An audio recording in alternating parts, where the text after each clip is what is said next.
Okay, let's go. You guys good? Hey. All right, we good? Keep going. The clock, it's ticking. Off we go. 60 minutes. 60 minutes. 60 minutes. It's time for 60 Minutes, Sundays on CBS. Tonight, Eye on America. Long after natural disasters are over, the invisible aftermath of survivors' mental health. The fire devastated me. Then, former President Trump makes his first Pennsylvania appearance since the attempt on his life on the CBS Evening.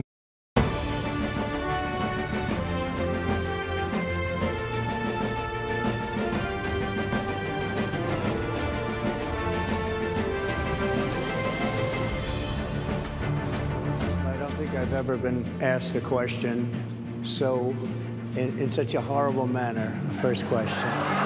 You don't even say hello, how are you? One of the things the president's been very focused on is trying to prevent escalation here. We can't have 4 more years of Donald Trump, especially with J.D. Vance, one heartbeat away from the presidency. Hello, I'm Nancy Cordes in Washington. Welcome to America Decides. Vice President Kamala Harris is speaking in Houston tonight as she sets a timeline to choose her running mate. A pick is expected to be made by Monday. But we're going to begin tonight with former President Donald Trump's startling comments at the National Association of Black Journalists conference in Chicago today. His appearance quickly turned hostile as he questioned Kamala Harris's racial identity, despite his stated desire to make inroads with black voters. We may hear more from him about it tonight. He's holding a rally in Harrisburg. You see him there. It's the former president's first visit to Pennsylvania since the assassination attempt in Butler. Robert Costa is there in Harrisburg, Pennsylvania, covering tonight's Trump rally, and our Ed O'Keefe is in Houston covering Kamala Harris's event at an historically black sorority. Welcome to you both. So, Robert, let's start with that Q&A that former President Trump participated in at the National Association of Black Journalists conference today. He was asked if he agrees with Republicans who have demeaned VP Harris by calling her a DEI hire, and he said she, quote, could be a DEI hire, and he also said this. Take a listen. I've known her a long time indirectly, not directly very much, and she was always of Indian heritage, and she was only promoting Indian heritage. I didn't know she was black until a number of years ago when she happened to turn black, and now she wants to be known as black. So I don't know, is she Indian or is she black?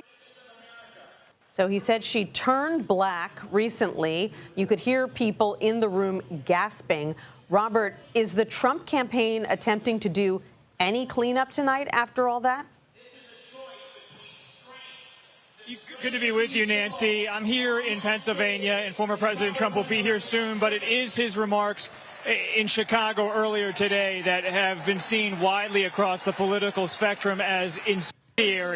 Instead of avoiding the topics of race and gender, former President Trump decided to go right at the issue of race.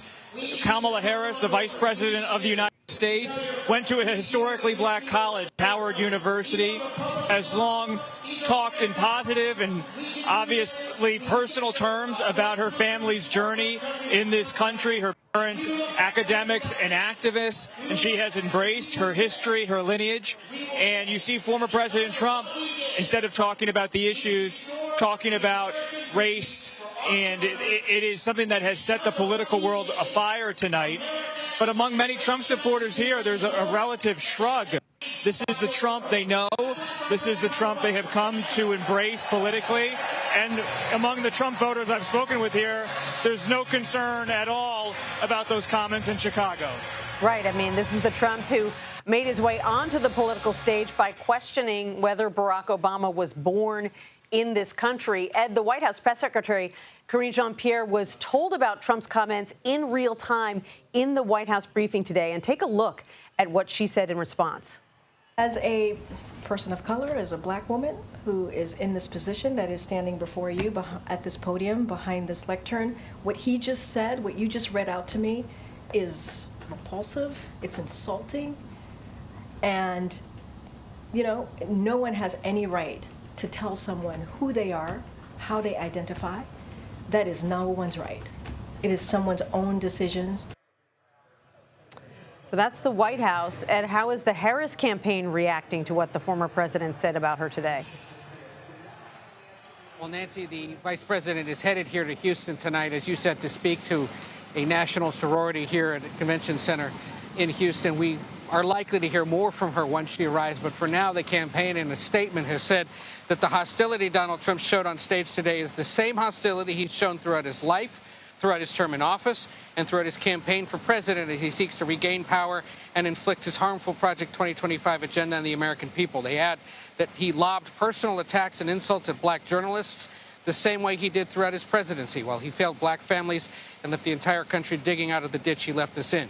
Donald Trump has already proven he cannot unite America, so he attempts to divide us. That from a campaign spokesman. They're not only seizing on what he said about the vice president's own identity, but also the way he responded to questions from some of our colleagues in the press who happen to be black and who were among those questioning him at the NABJ conference. We should point out these are annual conferences, and every 4 years the associations of Asian, Hispanic, black, and gay journalists, as they hold their summer conferences, invite the presidential candidates to come speak. Trump accepted the invitation, in part because he's been making an appeal to black voters, especially in battleground states. But we'll see how those voters and others across the country react to what he had to say today in the coming days. Right. He repeatedly went after Rachel Scott of ABC, saying that she was nasty and hostile, simply, it appears, for asking him about comments that he himself has made in the past. Robert, Trump was also asked about his choice for vice president, Senator J.D. Vance. And interestingly, Trump said that historically the choice of a VP doesn't have any impact on the outcome, really downplaying the importance of his own pick there. But North Carolina Senator Kevin Cramer told CBS News today that a high-up, important person, he didn't say who, but someone high up, ostensibly with the campaign, told him that Trump should have picked someone else. In fact, should have picked Doug Burgum, the governor of North Dakota. What are you hearing from the campaign about the J.D. Vance choice? I'm told from several people close to the campaign that former President Trump has never thought about the vice presidential selection, be it in 2016 or 2024, as a serious part of the presidential campaign. He believes the campaign's about him versus the Democratic nominee, and the running mate is interesting for a few days, but never something that he believes will hold the interest of him or voters. So you see him giving a concession, in a sense, to his base by picking Senator Vance, who's a favorite of the conservative commentator Tucker Carlson, a favorite of his son, Donald Trump Jr., and someone who is liked by his campaign staff because of the possibility of maybe adding some support in the industrial Midwest. At the same time, it's not something that is a fixation for former President Trump. I'm not hearing any talk that he is going to dump Senator Vance from the ticket, but he did like North Dakota Governor Doug Burgum a lot. Talked in private, I'm told, for many months how he believed Burgum came from central casting, had the right look, the right positions. But ultimately, he went with Senator Vance, 39 years old. Is there regret? I don't hear that directly from people close to Trump. At the same time, I hear he's shrugging off the criticism of Vance. He believes that at the end of the day, the campaign's about Trump. Right. Definitely defending him today, saying that he just really loves family, saying that in response to some of J.D. Vance's past comments, criticizing people who are childless. Ed, you are in Houston to cover Vice President Harris's appearance there. This is her second time in Houston in the past week. Is there a strategy to her spending so much time in a red state like Texas, or is this just happenstance? It is happenstance, Nancy. In fact, it's her third visit to the Lone Star State in the last month.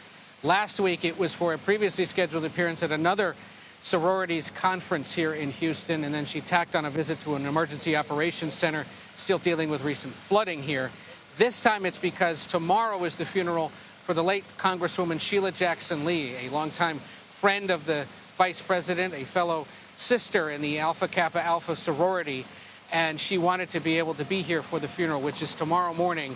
Tonight, they added a campaign fundraiser a few blocks from where we are, and then an appearance at another sororities biennial conference here in Houston. Convenient timing, perhaps, but it's not part of some attempt to win Texas. It's still widely understood among Democrats that that is very much a reach and not something that's likely to happen this year. That said, coming here to Harris County, populated part of the state, just about the third largest city in the country, if you take this metropolitan area as a whole, doesn't hurt to have her here, running up the vote potentially come the fall for making so many appearances and potentially keeping the margins in Texas at least closer. But other than that, it's merely coincidence. And the president also was here in Houston on Monday to pay respects to Congresswoman Jackson Lee. So all of it mostly designed for that. Robert, Trump tonight is making this appearance in Pennsylvania for the first time since the assassination attempt against him in Butler, Pennsylvania. What's the security like there in Harrisburg at the event? It's guarded by Secret Service. Everyone went through magnetometers coming in here, were waved down. So it's tight security. It doesn't feel like it's an unusual amount of security for the former president. A lot of Secret Service at every one of his events. It's hard to get into an event. There's a lot of police presence in the surrounding neighborhoods and roads. Certainly heavy security, but as a reporter, I've been to many Trump rallies, and it doesn't strike me as anything out of the ordinary. What is notable is a lot of the President Trump behind me on stage have been referencing an assassination attempt. President Trump putting his fist in the air, surviving the assassination attempt. So there's rallying around of Trump by his core supporters. Also an appearance by Senate candidate McCormick, trying to add a Senate seat for the GOP. He's running against Bob Casey, the incumbent Democrat. And it's an indoor event, which is always easier for the Secret Service to secure.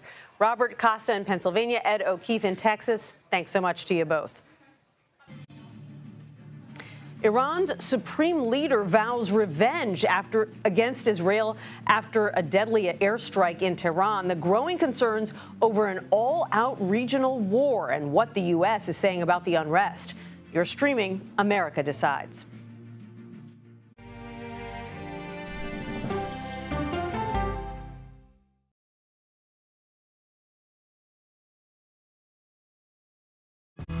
Coming up, our series. Wait a minute. Tom, is that you working the camera? Keep leaning out of your close-up.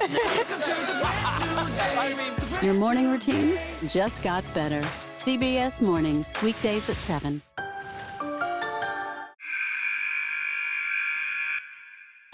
I had progressively fallen deeper into the world of online sports betting. The risk is the rush. What do you think is driving the spike in popularity? I think it's legality. If it's legal, I'm going to use it. There are ways to bet when you are 18. We've created an epidemic of child gambling. You can't walk into a male dormitory in a college campus without sports betting happening. It's America's most neglected problem. I used sports betting as a way to escape, when in reality, I'm choosing self-destruction. Whatever I had left, it was gone. The purpose of the industry is to get you to play to extinction. And that means until all your money is gone.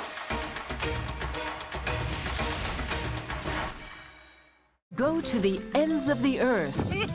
Reach for the stars. Yeah, I just took off. That kind of thing. Oh, that's pretty good. Because there's always something new under the sun on CBS Sunday morning.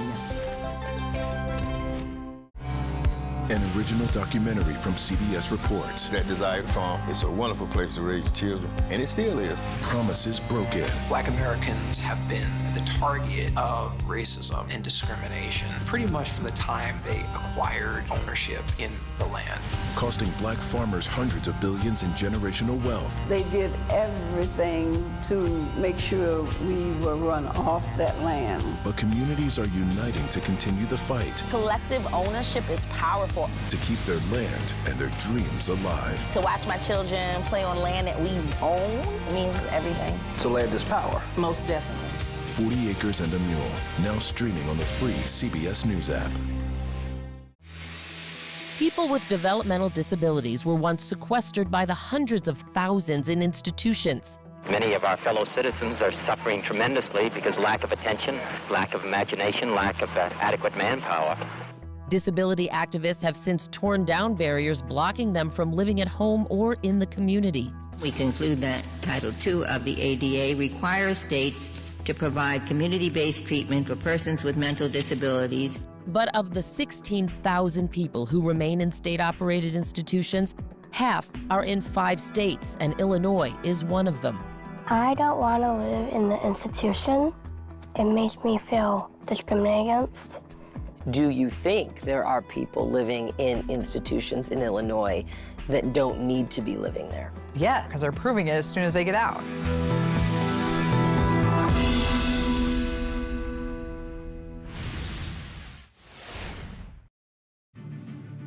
We are following several developments in the Middle East where Israeli strikes have killed a Hamas political leader and a Hezbollah commander. Our Imtiaz Tayyab is in Beirut. Imtiaz, what can you tell us? Well, Iran, Hezbollah, and Hamas reacting with fury following those two assassinations. Here in Lebanon, we've seen the first funerals of those who also died in that Israeli airstrike carried out by Israeli fighter jets. Hamas, or rather Hezbollah, not confirming that Israel's target, Fuad Shukr, has been killed, although Israel and the U.S. are confirming that he was indeed killed in that strike. But really, it is the killing or assassination of Ismail Haniyeh in Iran which is causing the most concern. Not only for Iran, which has really been exposed in a way that it's completely shocked it as a country, given the fact that Israel was able to go into Iranian territory and carry out this assassination while Haniyeh was there to take part in the inauguration of the new president. But it also speaks to a bigger issue. Ismail Haniyeh was leading negotiations for a ceasefire and hostage release deal, indirectly negotiating with Israel. And with him now dead, again, killed by Israel, although Israel has been silent on it, but Hamas and indeed Iran saying that Israel was behind it, this really calls into question whether or not a ceasefire deal or a hostage release deal can be achieved, given the fact that he's now been killed. And many feel that these negotiations are now hanging by a thread. Nancy. Imtiaz Tayyab, thank you so much. Willie James Inman joins us now from the White House. Willie, thanks for being with us. At the White House briefing today, National Security Communications Advisor John Kirby spoke about the risk of war spreading in the Middle East. Take a listen, then I want to ask you about it. We don't believe that an escalation is inevitable, and there's no signs that an escalation is imminent. But I also said that we watch it very, very closely. I also said, and said again today, that this is something that we've been concerned about since the 7th of October. Willie, how much concern is there within the White House about these latest strikes? Hey there, Nancy. Well, good to be with you, and we apologize for the rain here. I'm just going to continue and talk through it. But the White House seems to be concerned, but at the same time downplaying these strikes, essentially saying that a widespread conflict and escalation is not inevitable, as John Kirby said just there. You also have Secretary of Defense Lloyd Austin.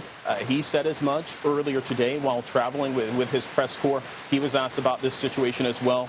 And I can tell you, White House officials are trying to make sure that a wider spread conflict doesn't happen. You have Secretary of State Antony Blinken working the phones, trying to make sure that he has everybody in line, working on that ceasefire and that hostage negotiation deal. That's the focus for this White House, Nancy. They're trying to make sure that everyone stays the line and doesn't escalate things any further. Right. And in fact, Secretary Blinken was asked about the killing of the Hamas leader earlier today. Let's take a listen to what he said. I've seen the reports, and all I can tell you right now is I think nothing takes away from the importance of, as I said a moment ago, getting to the ceasefire. So the ceasefire is the priority, but where do ceasefire talks stand after these strikes? Well, we know, according to White House officials, that this is still ongoing. It's still an ongoing conversation. In fact, Kirby just mentioned at the press briefing a little bit ago, he said that people are in the region, that you have a U.S. delegation in the region working on this hostage negotiation deal. But I'll point out, though, Nancy, one of the chief negotiators, or mediators, I should say, is the Prime Minister of Qatar, Al Thani, who said essentially on social media, he said, how can mediation succeed when one party assassinates the negotiator on the other side? That coming from the Qataris in note of this situation that we have seen play out in the Middle East. Yeah, that's not a great sign. Israeli Prime Minister Benjamin Netanyahu said today, though, quote, "We will settle our scores with anyone who harms us." Does the White House agree with that approach? Yeah, these comments came out just hours ago, and I reached out to White House officials to get their response in terms of what they had to say. No word yet on a response to the Prime Minister's comments, but I'll point out, oftentimes you have Prime Minister Netanyahu, he will come out and say something that the White House doesn't necessarily agree with. And let's point out, of course, that the White House is working on de-escalating things. These comments from Prime Minister Netanyahu certainly may not appear to do just that.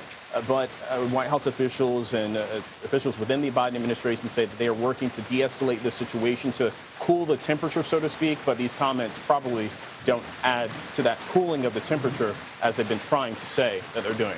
Nancy? No question. Willie James Inman, who looks like he is braving a ferocious rainstorm there today at the White House. Thanks so much. You bet.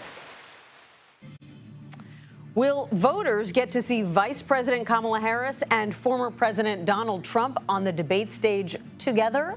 Our political panel will weigh in on that next. You're streaming America Decides.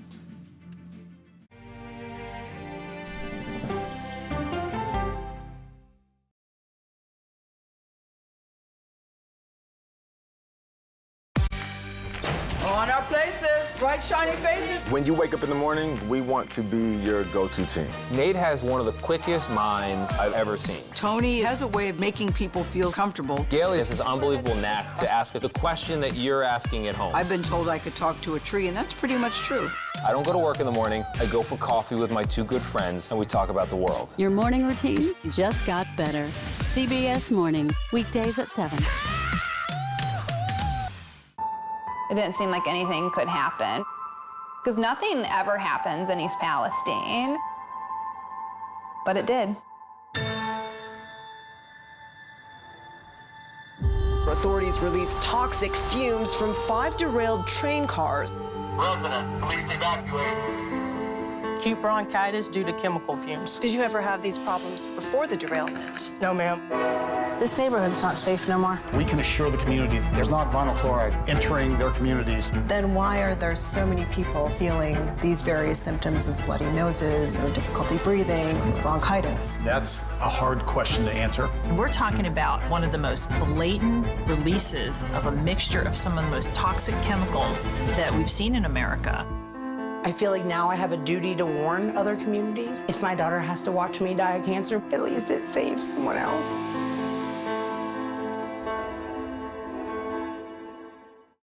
This case. It's like a screenplay, something straight out of Hollywood. But it's not fiction. It's 48 hours. Human remains found this week. 4 families shattered. There's no physical evidence. The mystery would haunt investigators for years. There's some questions that have to be asked and need to be answered. Like a John Grisham novel. A gripping true crime original. 48 hours. Now streaming on the free CBS News app.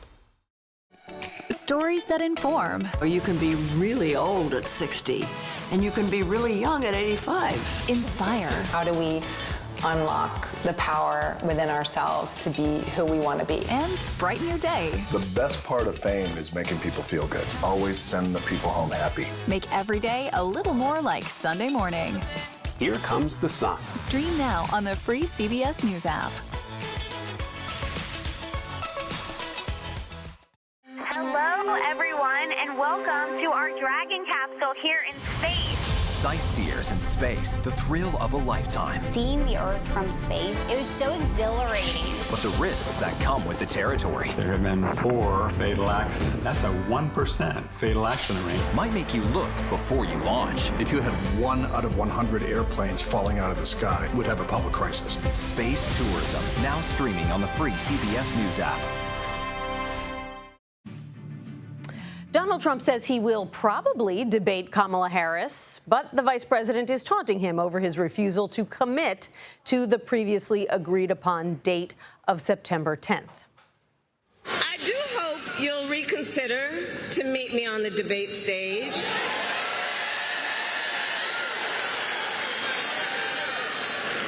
Because as the saying goes, if you got something to say,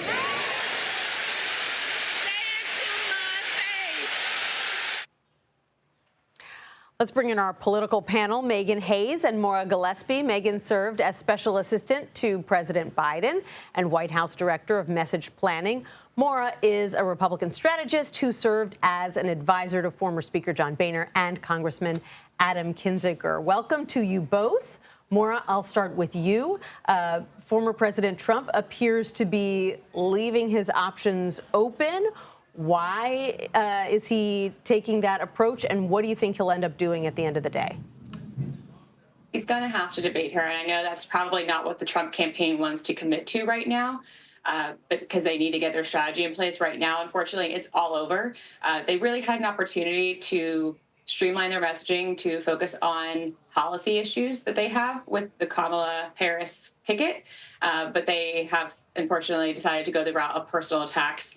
And so they need to clean that up before they even entertain the idea of having a debate. But a debate is important for the American people to truly assess the shakeup and what the election will be. We're only 4 months out, and it's important that people hear from the two people who are running for the top spot. Yeah, I mean, Megan, Maura's right. The fact that he is wavering on this debate and his campaign is wavering on a vice presidential debate as well kind of gives Kamala Harris a big opening to call him a scaredy cat. Yes and no. I mean, I think that just like Maura was saying, they're trying to figure out what their messaging is. He's throwing everything at the wall. Nothing seems to be sticking. Right. But I do think, just to Maura's point, it is important for people to see Kamala Harris is a different candidate than Joe Biden. Her vision is going to be different for the next 4 years. It won't be vastly different, but it's important for these independent voters to really see the contrast between the two people. So I think that at the end of the day, they'll agree to it.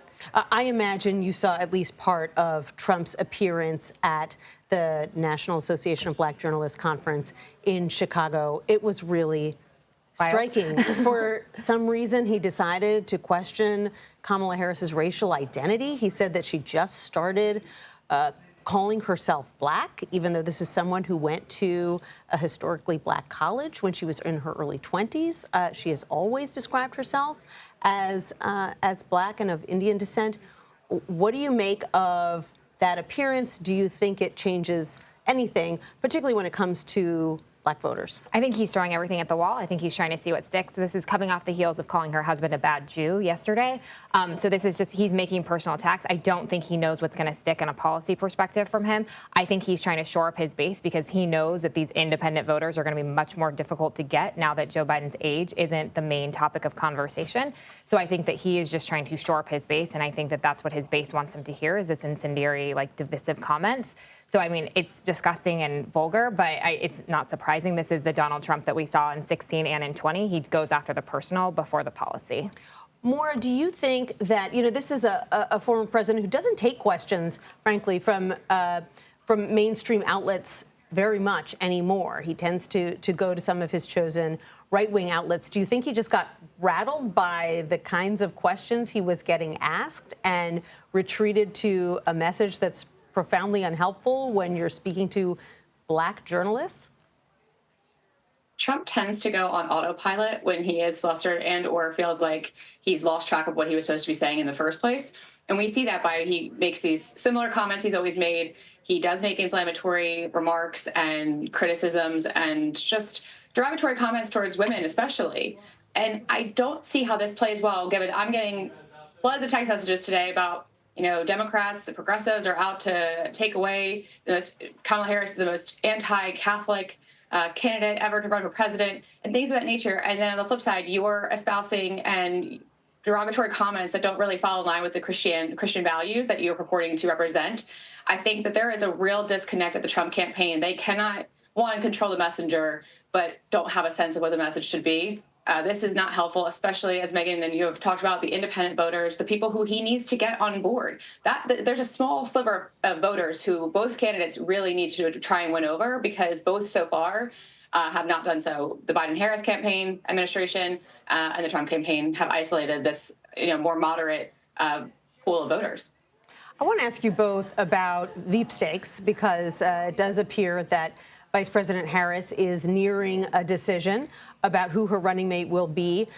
Maura, of the 5 individuals who we have named as the top tier that she's now choosing from. Tim Walz of Minnesota, Pete Buttigieg, the transportation secretary, Mark Kelly, the senator from Arizona, Josh Shapiro, the governor of Pennsylvania. Who do you think is the candidate that Republicans would least like to see on that ticket? Who are they most afraid of? I would think Mark Kelly, because it could get that pool of voters that I was talking about, those moderates who are not, keen to vote for Donald Trump in any capacity, or his mini-me, J.D. Vance.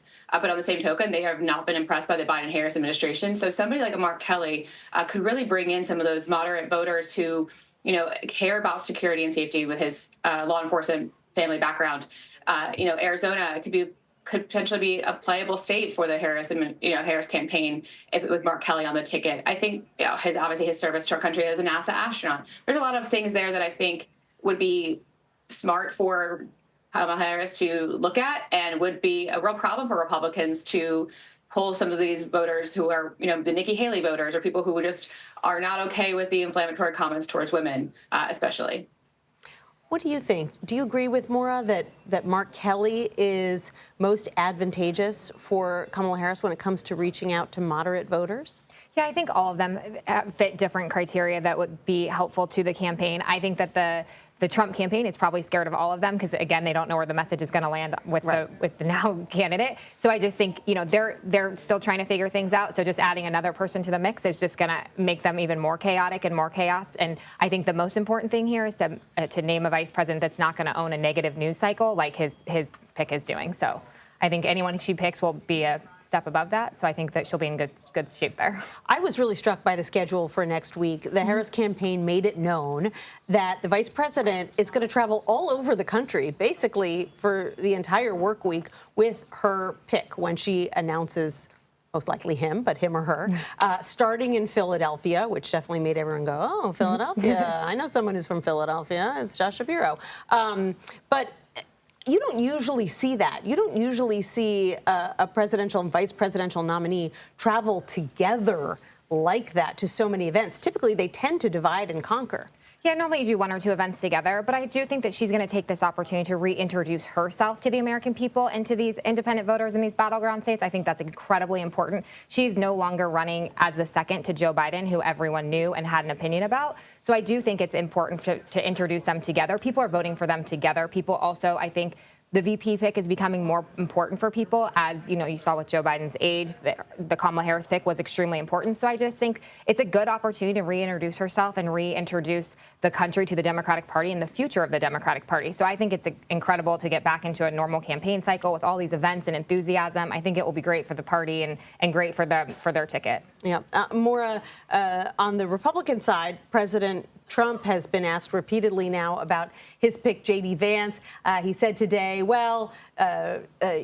vice presidential nominees don't ever make a difference anyway, so it doesn't really matter. What are you hearing from others in the party about this choice? Well, the reality is this does matter a lot. And I know we haven't given much focus to vice presidential picks in the past, but when it comes to, especially the Republican Party, right now, I don't think that J.D. Vance was chosen because of anything other than the fact that Trump really thought he had this in the bag. The unfortunate part for the Republican Party is looking forward, Trump can only serve, should he win, for 4 years. So J.D. Vance then becomes the top of the ticket, essentially, or would be, and his lack of fundraising ability thus far, he's only been in the Senate for a short while. He doesn't have a strong history of fundraising for his fellow senators in the GOP or House members. So it's going to be really hard for the Republican Party to then look at J.D. Vance as the future of the party. I'm a Republican, and I don't see how that's possible at this stage because some of his views are just so far away from what the Republicans in Congress and the conference are looking to achieve, and the distractions that are happening long-term could be a real problem for us as a party. Yeah, and he has had several opportunities to moderate some of those views. He's been asked about them several times, and he has declined to really do so. Megan Hayes and Maura Gillespie, thanks to both of you for coming in. Kadia Goba was on the panel interviewing the former president at the National Association of Black Journalists Convention in Chicago today. She's going to join us next to talk about it. You're streaming America Decides.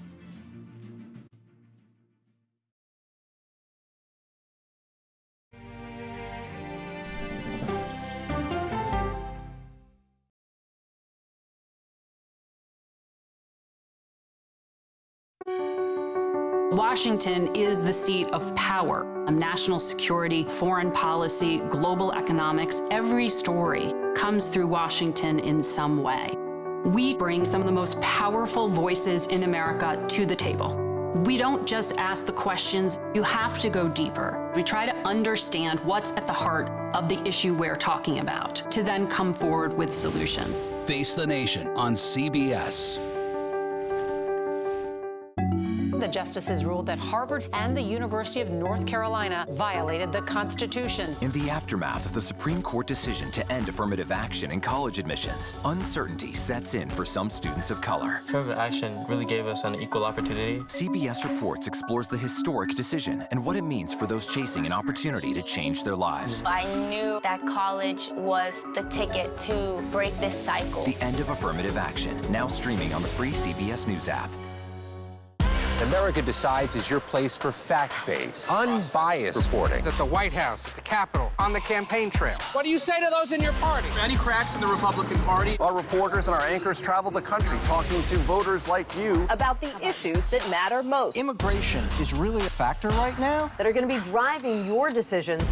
What would you say to those who say, look, that's just democracy at work? Listening to you and bringing your voice into our coverage. I want a strong, proud America. Is democracy on the ballot in 2024? Let us help you decide. America Decides on CBS News 24/7. Stream our expanded one-hour program Monday through Thursday at 5 p.m. Eastern.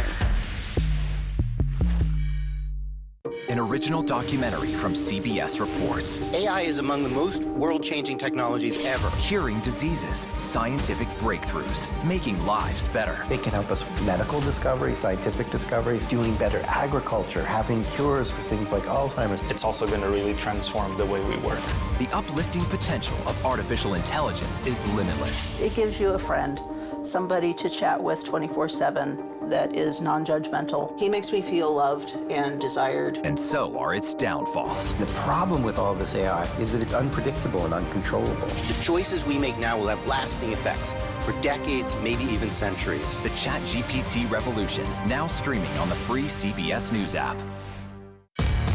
We are about to see American weapons in the hands of Mexican cartels. A gun pipeline to Mexico. We are arming the cartels. 100%, no doubt about it. Happening right under our noses. Who's doing something about this? Nobody. A CBS Reports exclusive. Most Americans have no idea that we are effectively arming the enemy next door. This is the story the American people need to know. Arming cartels, now streaming on the free CBS News app. Welcome back to America Decides. Donald Trump sat down to speak with reporters at the National Association of Black Journalists Conference in Chicago today. And during the first question, when the former president was pressed on his rhetoric, he lashed out at the reporter asking the question. Take a listen.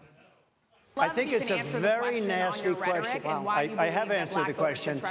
I have been the best president for the black population since Abraham Lincoln. That's my answer. Better than President Johnson, who signed the Voting Rights Act. For you to start off a question and answer period, especially when you're 35 minutes late because you couldn't get your equipment to work, in such a hostile manner, I think it's a disgrace. Politics reporter for Semaphore, Kadia Goba, was one of the three moderators who spoke to President Trump, and she joins us now. Kadia, I know it's been a very busy and very interesting day, so I appreciate you joining us. And now that you've had a couple of hours to process what happened on that stage, what are your reflections about the things that Trump said, particularly his untrue claims about Kamala Harris's race and her heritage? I haven't processed much of it because there's, like you said, there's still a lot going on. But I will say that that was very unexpected. And I feel like, possibly he made news for things that aren't true. I was surprised about that. It made me think that this is a new stump for him going forward. That's very unclear. I guess we'll see in any upcoming rallies or possibly debates. But it was very surprising to hear some of these newfound untruths or lies, I guess. Yeah. You questioned Trump on the Republican Party and abortion. Let's hear a little bit of that exchange. Do you think the Republican Party is getting a little bit too judgy about people's lives when you think about abortion or when you think about what J.D. Vance is saying? I don't think, look, I think that the Democrat Party is really the one that has the problem. I think they're radical on abortion because they're allowing abortion in the 9th month. So he went on to make some untrue statements there as well. He claimed that that Democrats wanted to allow people to commit after-birth abortions, which is not legal in any state. What did you make of his response? Again, Donald Trump is very difficult to interview, and you have to be very pointed with your questions. And he didn't respond to that because what I was getting at is the Republican Party as a whole. Do you think that is, that they're making people, turning people off because they're judging him? Judging Americans, whether it's me as a person who doesn't have children or him as a divorced man. And he just kind of didn't respond to the question, nor did he really respond when I asked him about giving cops immunity.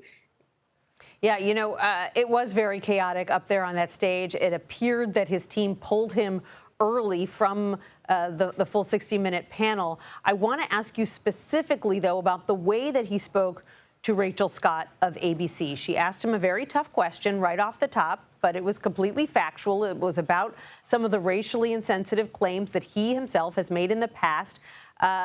She was just reading back to him things that he has said, and yet he told her it was a nasty, hostile question. He called her entire network fake news, and he kept going back after her again and again throughout your entire Q&A. What did you think of that behavior, and what were the other NABJ members saying about it afterwards? Well, obviously, no reporter wants to hear, a person they're interviewing respond like that. So, as you can imagine, all of us we're probably, we're taken aback by that because it was basically an affront on Rachel, but the other two panelists, including myself up there, especially the attacks on the sound system not working properly, just like it just kind of took away from the purpose of this. And that was to ask a former president who is now running for the seat, the Republican presidential nominee, what he thinks about certain issues. And it just, I feel like that was sidelined. Issues were sidelined by some of the chaos that, in particular, he started. Right. It took away from some of the substantive policy discussion. You also pressed him on his age. Let's take a listen to that exchange. If you win, you'll still be president at 82, which is older than Biden is right now. But not mentally. Look, mentally. Here's the question.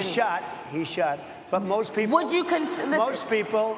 I know many people in their 80s and their 90s that are in great shape, some of our greatest leaders. Would you consider stepping down if you felt that your health was declining?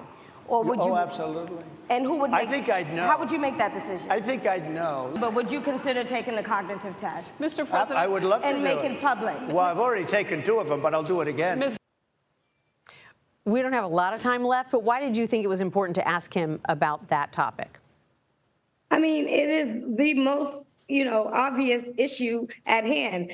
The Democratic nominee has changed because a lot of people took issue with where Joe Biden is right now. So, Trump is not that much younger, and I thought it was an important thing to get him on the record for. Well, Kadia Goba, I salute you for persevering under very challenging conditions today on that stage. Thanks so much for coming on to talk to us. I appreciate it. Thank you for having me. Democrats are showing Kamala Harris the money. Up next, more on the vice president's historic fundraising haul. You're streaming America Decides. We'll be right back.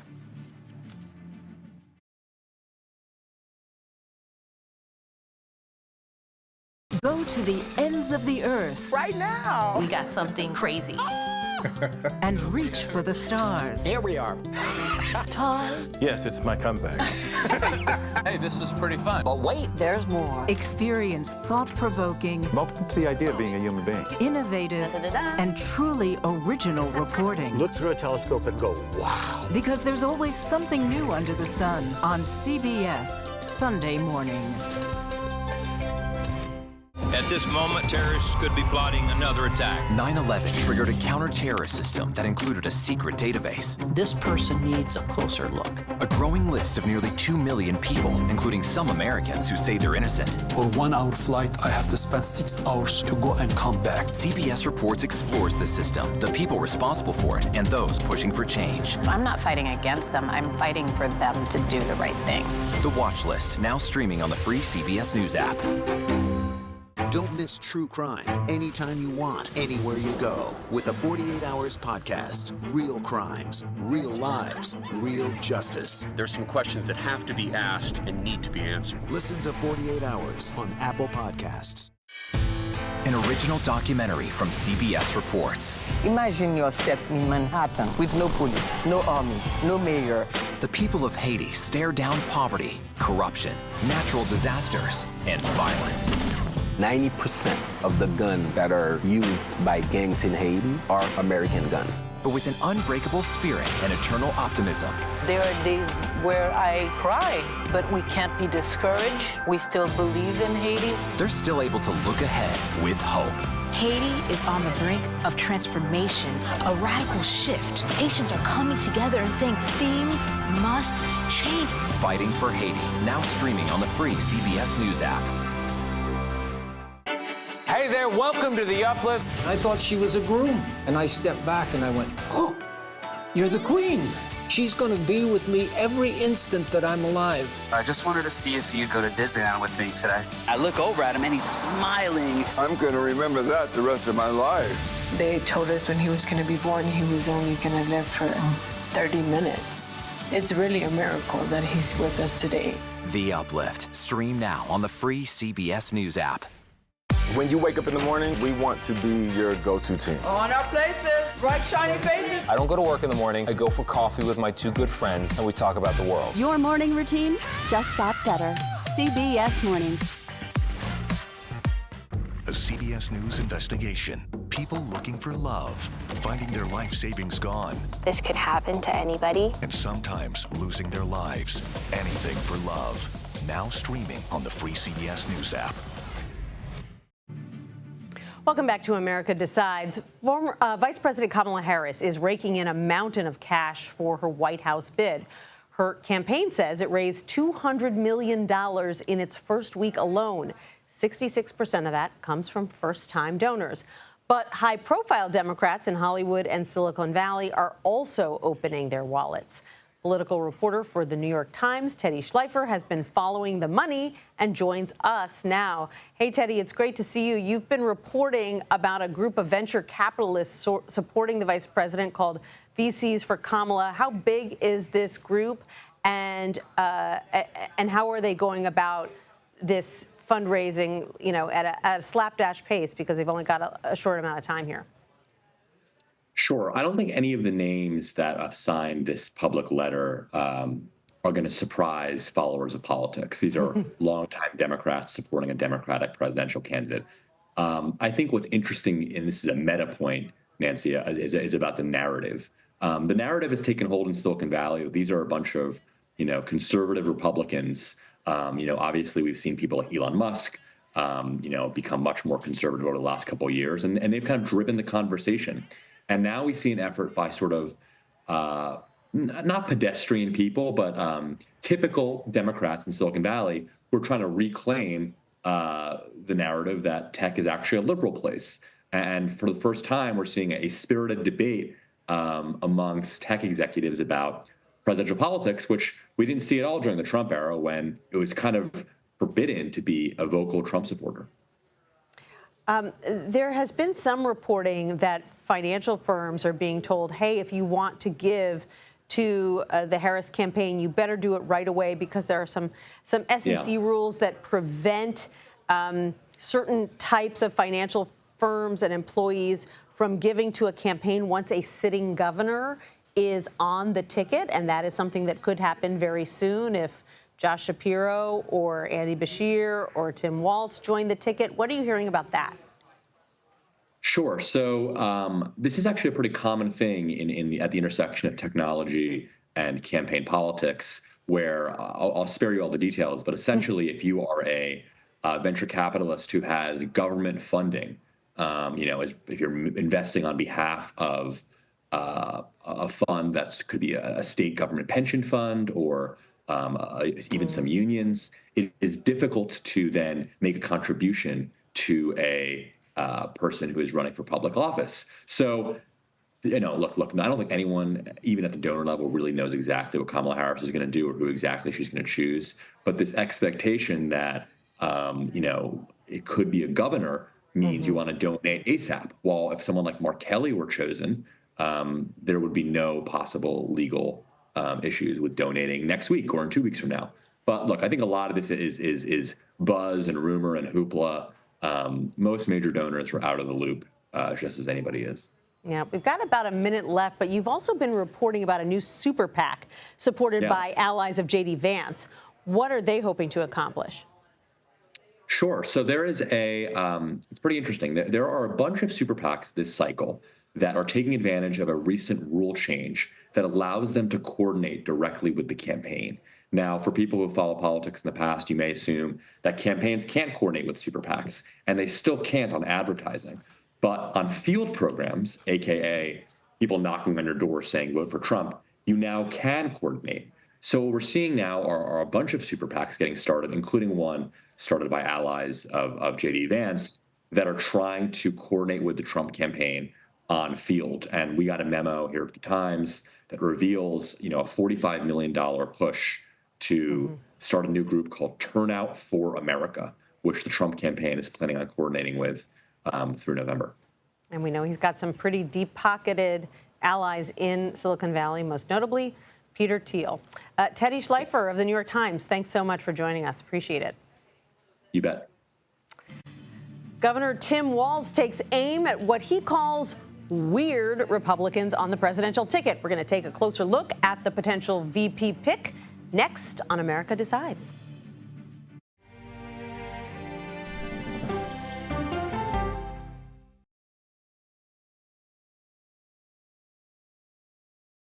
Okay, so let's just start at the beginning. Well, let me start with this. What is at stake here? What is the answer then? Do you know why? You want me to just keep going? Is that a good thing or a bad thing? Were there death threats? How is this possible? What's wrong with that argument? Are you saying they lied? Have you told the government that? Why won't you say the word crisis? You're not answering my question. Is that scary? Does that make sense? What do you mean? What does that mean? Did any of that make sense? What's your response? What happened? Why? It's time for the CBS News Original 60 Minutes, Sunday on CBS and streaming on Paramount+. There is no more room in our city.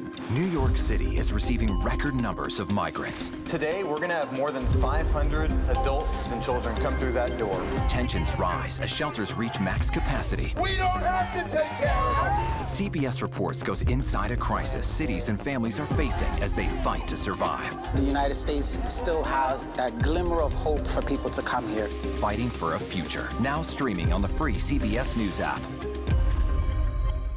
An original documentary from CBS Reports. Since you started La Soup in 2014, do you have any sense as to how much food you've rescued from the landfill? We've rescued 4.5 million pounds. I can't even fathom how much food that is. And that's one little person in one little city in America. We're going to call this chicken piccata. We did 450 of these meals today. This is the exact dish that you and I are going to have. Yep. Oh my God. Is it good? Mm-hmm. Having a plan of how to keep people fed should be in every single city. If we eliminated food waste, could we eliminate hunger? Yes. Eating Trash, now streaming on the free CBS News app. America Decides is your place for fact-based, unbiased reporting. At the White House, at the Capitol, on the campaign trail. What do you say to those in your party? Any cracks in the Republican Party? Our reporters and our anchors travel the country talking to voters like you about the issues that matter most. Immigration is really a factor right now that are going to be driving your decisions. What would you say to those who say, look, that's just democracy at work? Listening to you and bringing your voice into our coverage. I want a strong, proud America. Is democracy on the ballot in 2024? Let us help you decide. America Decides on CBS News 24/7. Stream our expanded one-hour program Monday through Thursday at 5 p.m. Eastern. When people say who's first to get in the morning, that would be me. Morning news matters because it sets the tone for your day, and it's a way of getting you started. Day to day, that first draft of history, it happens right here. We're going to uplift you. We're going to send you out your way. We'll take you places, we teach you new things, and we make you feel like, you know, it's not all bad. People say to me, you always seem to be having a good time. And you know what? You're right. Your morning routine just got better. CBS Mornings, weekdays at 7. We do not like what has happened where we can't even go to Thanksgiving dinner with our uncle because you end up in some weird fight that is unnecessary. and I think bringing back people together, well, it's true. These guys are just weird. Just weird. That was Minnesota Governor Tim Walz last week laying out a new line of criticism against the Republican ticket that has since become one of the most prominent messages of the Democratic Party, that the GOP is just weird. Sources tell CBS News that Walz is one of 5 Democrats who have emerged as the top contenders to become Kamala Harris's running mate. Harris is expected to announce her pick for VP by Monday. So our Katrina Kaufman is in St. Paul, Minnesota, covering the potential candidacy of Governor Walz. Katrina, great to see you. Talk to us more about the origins of this weird comment and Walz's overall strategy as a surrogate for Kamala Harris, because he has really emerged as one of the top surrogates, which is something I'm not sure most people saw coming. Yeah, I think this has been a surprise to a lot of people. And this weird terminology is something that he's been saying for a little while now, but he has just gained prominence with it. And as you said, the Democratic Party is picking it up. Kamala Harris is picking it up. And he says that what he means by this is that he's not trying to stoop to playground name calling. It's just that he finds the policies, the rhetoric, the things that Trump and Vance are talking about on the campaign trail just weird. And he says that it's that way for the voters that he represents. Walz provides a really interesting counterpoint to Harris. He is from a rural area, working class. He was a former school teacher. He was a football coach. And he really provides a distinction from the characterization of her as sort of this left coast liberal prosecutor. So he could be a very interesting complement for her on this ticket.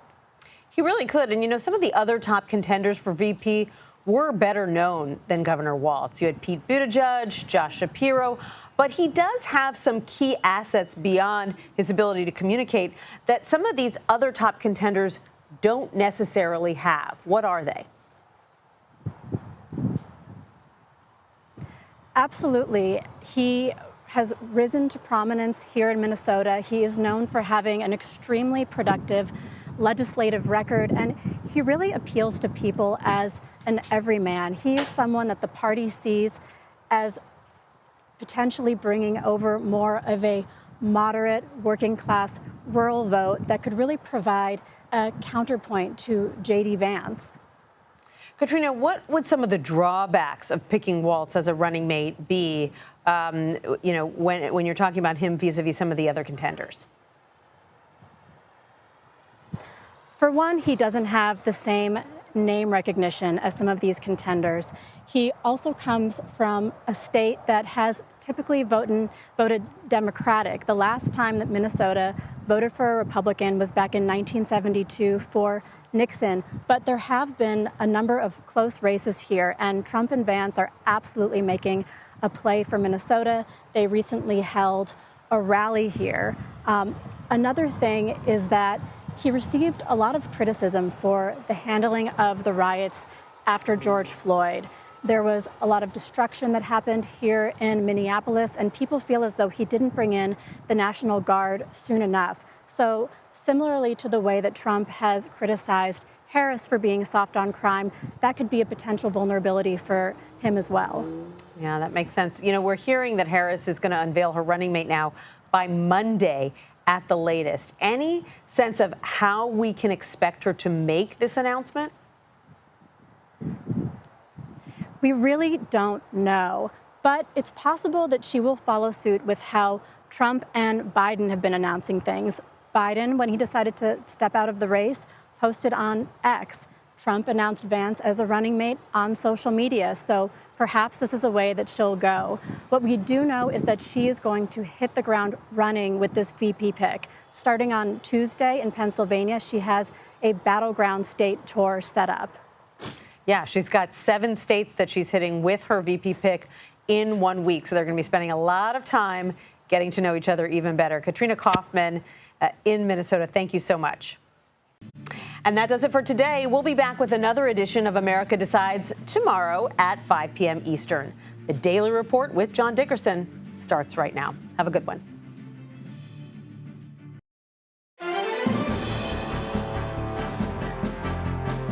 Welcome to the Daily Report for July 31st, 2024. I'm John Dickerson. Another day, another retaliatory strike against a key leader of Israel's enemies.